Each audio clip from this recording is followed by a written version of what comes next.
Hello students, good morning. कैसे हैं आप लोग? सब बढ़िया। पिछले क्लास में हम बोले हुए थे कि क्रॉस मल्टीप्लिकेशन मेथड पे क्वेश्चन जो है हम अगले क्लास में करेंगे।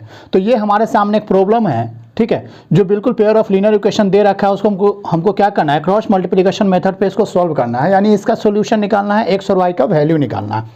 तो सबसे पहले, ठीक है, ध्यान से समझिएगा स्टूडेंट्स, जैसे हम लोग क्रॉस मल्टीप्लिकेशन मेथड में क्या किए थे, क्रॉस मल्टीप्लिकेशन मेथड में जैसे हम लोग पूरा एक्स और वाई का वैल्यू निकाले थे, सबसे पहले उसी तरीका पे हम क्या करने वाले हैं, सॉल्व करने वाले हैं। तो सबसे पहले स्टूडेंट्स, ठीक है, हमारा जो पेयर ऑफ लीनियर इक्वेशन है उसको लिख लीजिए। क्या लिखिएगा, 2x + 3y = 17, ये हमारा इक्वेशन नंबर 1 है। दूसरा इक्वेशन कौन सा है, 3x - 2y = 6, ये इक्वेशन नंबर कौन सा है, 2 है। ये दो इक्वेशन हमारे सामने गिवन है, ठीक है। इसके बाद हम क्या किए थे, क्रॉस मल्टीप्लिकेशन मेथड पर इसको सॉल्व करने की कोशिश किए थे। कैसे किए थे, याद है आप लोगों को? तो x = y = 1, ठीक है। यहाँ पर ये 1 किस केस में 1 होगा, तो जब ये हमारा ये कांस्टेंट जो है इक्वल के लेफ्ट साइड में होगा, लेकिन जैसे ही इक्वल के राइट साइड में होगा तो ये 1 कैसा बन जाएगा, -1 बन जाएगा, ठीक है। तो अब लिख दीजिए, यहाँ पर क्या लिखे हुए थे, याद है आपको? ये B1 था, ये C2 था, B1 है और ये B2 है, ये C1 है और ये C2 है। इसके बाद ये A1 है, A2 है, फिर B1 है और B2 है, ऐसा ही था। तो अब सबका वैल्यू हम चेक करते हैं कि B1 कौन है, A1 कौन है, ठीक है। ध्यान से स्टूडेंट समझने की कोशिश कीजिएगा। अगर आप इक्वेट कीजिएगा तो ये हमारा A1 है, ये हमारा B1 है, ये हमारा A2 है और ये हमारा B2 है, यही था। और ये हमारा C1 हो जाएगा और ये हमारा C2 हो जाएगा। जब यहाँ पर माइनस लग चुका है तो ये कांस्टेंट हमारा C1 और C2 कैसे जाएगा, तो प्लस में जाएगा, ठीक है। तो ये ऐसा ही बिल्कुल लिखा हुआ था। तो इसको क्या कीजिए, जो जैसे लिखा हुआ वैसा ही लिखिए, ठीक है। B1 C2 यानी B1 के जगह पे कितना आ जाएगा स्टूडेंट्स, 3, और B2 के जगह पे कितना आ जाएगा, ध्यान से समझिएगा, -2। फिर C1 के जगह पे कितना आ जाएगा, 17। C2 की जगह पे कितना आ जाएगा, 6 आएगा स्टूडेंट्स, ठीक है। A1 के जगह पे कितना आ जाएगा, 2, और A2 के जगह पे कितना आ जाएगा, 3। जो जैसे लिखा हुआ है बिल्कुल वैसा ही लिख देना है। ये 2 और 3 आ गया, ठीक है।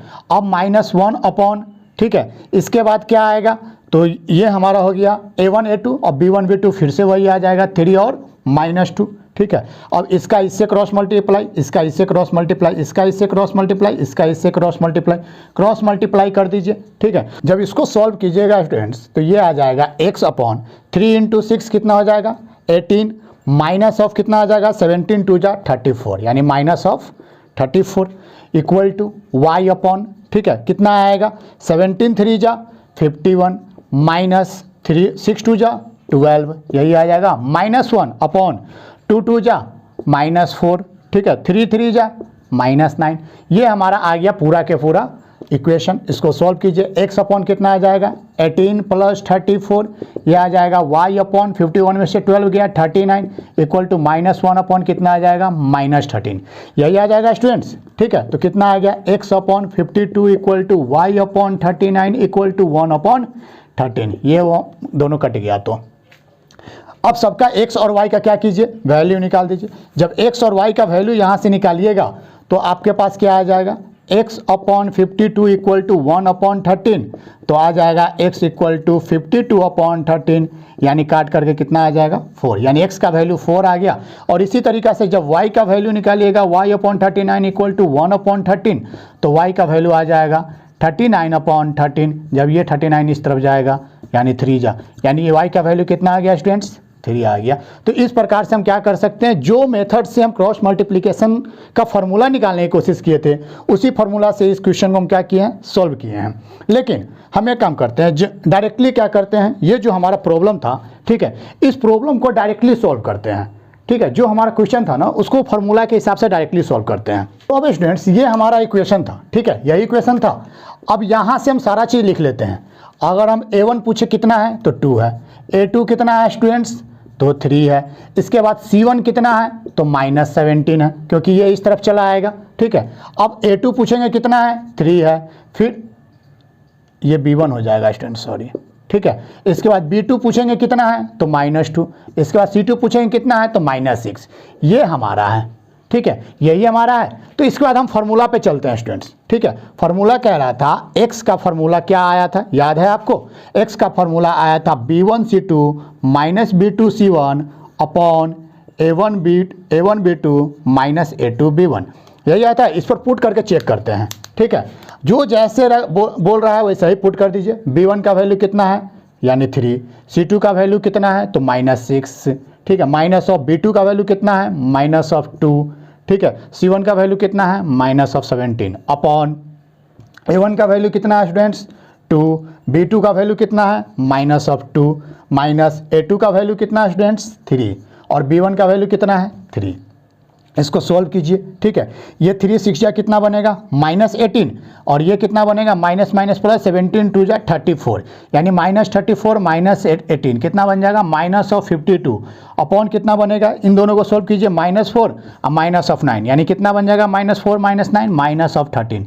ये माइनस और ये माइनस कैंसिल आउट हो गया, 13 4 जा, यानी x का वैल्यू कितना आ गया, 4। अब ध्यान से देखिए, पिछले वाला में सॉल्व किए तो वहाँ पर भी x का वैल्यू कितना आया था, 4 आया था। अगर हम y का वैल्यू निकाले तो y का फॉर्मूला क्या कह रहा था, याद है, c1 a2 minus c2 a1 upon a1 b2 minus a2 b1, यही था स्टूडेंट्स, ठीक है। फिर से पुट कर दीजिए, c1 का वैल्यू पुट कीजिएगा, कितना आएगा, c1 का वैल्यू है -17, ठीक है। a2 का वैल्यू पुट कीजिएगा, कितना आएगा, 3, माइनस के जगह पे माइनस, c2 का वैल्यू कितना है, -6, a1 का वैल्यू कितना है, 2 अपॉन कितना हो जाएगा, a1 का वैल्यू, ये तो सेम है दोनों नीचे वाला, तो दोनों वाला नीचे -13 आ जाएगा। इसको सोल्व कीजिए, कितना हो जाएगा, -17 3 जा 51, ठीक है। ये माइनस रह जाएगा और ये माइनस कितना हो जाएगा, -12, यानी minus minus plus plus 12 upon कितना हो जाएगा, 13, यानी कितना हो गया ये, -39 अपॉन -13, ठीक है। ये माइनस और ये माइनस कैंसिल, और 13 3 जा 39, यानी y का वैल्यू स्टूडेंट्स कितना आ गया, 3 आ गया। तो आप ध्यान से देखिए, दोनों तरीका से सोल्व कर दिए। एक जिस तरीका से हम पूरा के पूरा क्रॉस मल्टीप्लिकेशन का फॉर्मूला निकाले थे, वैसे भी सोल्व करके चेक किए तो x का वैल्यू 4 और y का वैल्यू 3 आया, और जब हम उस फार्मूला पे पुट किए तो उस पर ही हमारा x का वैल्यू 4 और y का वैल्यू 3 आया। तो दोनों तरीका से स्टूडेंट आप लोग बना सकते हैं। तो इसी प्रकार से क्रॉस मल्टीप्लिकेशन का क्वेश्चन सॉल्व होता है, ठीक है स्टूडेंट्स। तो मिलते हैं अगले वीडियो लेक्चर में। अब ये हमारा पेयर ऑफ लीनियर इक्वेशन का लास्ट क्लास था, ठीक है। अब जो है अगले क्लास से हम एनसीईआरटी का प्रॉब्लम जो है, जितना भी पेयर ऑफ लीनियर इक्वेशन का प्रॉब्लम है एनसीईआरटी में, ठीक है, उसको चैप्टर वाइज हम नेक्स्ट लेक्चर से करने वाले हैं, ठीक है। तो मिलते हैं अगले वीडियो लेक्चर में। Thank you.